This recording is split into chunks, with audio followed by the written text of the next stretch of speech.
நம்ம குழந்தைகள் படிப்பதற்கான நிதியை கொடுக்க மறுக்கிறாங்க. தமிழ் மொழியை புறக்கணிக்கிறாங்க.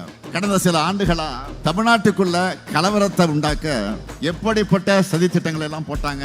இன்றைக்கு நம்முடைய தமிழ்நாட்டில் வட மாநிலங்களை சார்ந்த ஏராளமான சகோதர சகோதரிகள் வாழ்ந்துட்டு இருக்கிறாங்க. அவங்க என்ன சொல்றாங்க, எங்க மாநிலங்கள்ல மறுக்கப்பட்ட பல வாய்ப்புகள் தமிழ்நாட்டில் கிடைக்குது, எங்களுடைய வாழ்க்கை தரம் உயருது என்று மகிழ்ச்சியோடு பேட்டி கொடுக்கறாங்க. ஆனா பாஜக என்ன பண்ணுச்சு, இங்க வட மாநில தொழிலாளர்கள் தாக்கப்படுறாங்க என்று இல்லாத பொருளை எல்லாம் கிளப்பினாங்க. இது மாதிரி பல கலவர பிளான்கள் எல்லாம் சுக்குநூறா உடைச்சிருக்கிறோம். ஒவ்வொரு அவதுரையும் உண்மைகளால உடைச்சு எரிஞ்சிருக்கிறோம். தமிழ்நாட்டு மேல இப்படி அபாண்டமா பழி சுமத்துறாங்களேன்னு பழனிசாமிக்கு ஒரு முறையாவது கோபம் வந்துச்சா?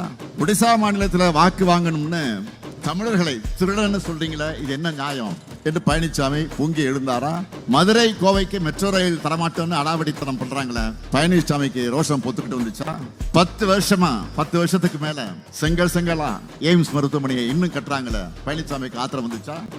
விவசாயிகளை வஞ்சிக்கிற 3 வேளாண் சட்டங்களை எதிர்த்து பழனிசாமி ஏதாவது கொந்தளிச்சாரா? குடியுரிமை திருத்த சட்டத்துக்கு எதிராக பழனிசாமி கோபப்பட்டாரா? இப்போ கூட மும்மொழி கொள்கை பேசுகிற பாஜக எதிர்த்து போராடினாரா? தமிழ்நாட்டை பாதிக்கக்கூடிய தொகுதி மறுசீரமைப்பு எதிர்த்து பழனிசாமி என்றைக்காவது குரல் கொடுத்திருக்கிறாரா? கிறிஸ்தவர்களுக்கு எதிராக இப்போ ஒரு சட்டம் கொண்டு வராங்க. என்னது? FCRA சட்டம். அதை எதிர்த்து பழனிசாமி பொங்கி எழுந்தாரா? பொது சிவில் சட்டம்னு பேசுறாங்களே, அதை பழனிசாமி தட்டி கேட்டாரா? இப்படி தமிழ்நாட்டுக்காகவும் தமிழ்நாட்டு மக்களுக்காகவும் எந்த குரலையும் எழுப்பாம எந்த முகத்தோட வெட்கம் இல்லாம வாக்கு கேட்டு வராரு பழனிசாமி. வாக்களிப்பீர் உதயசூரியன்.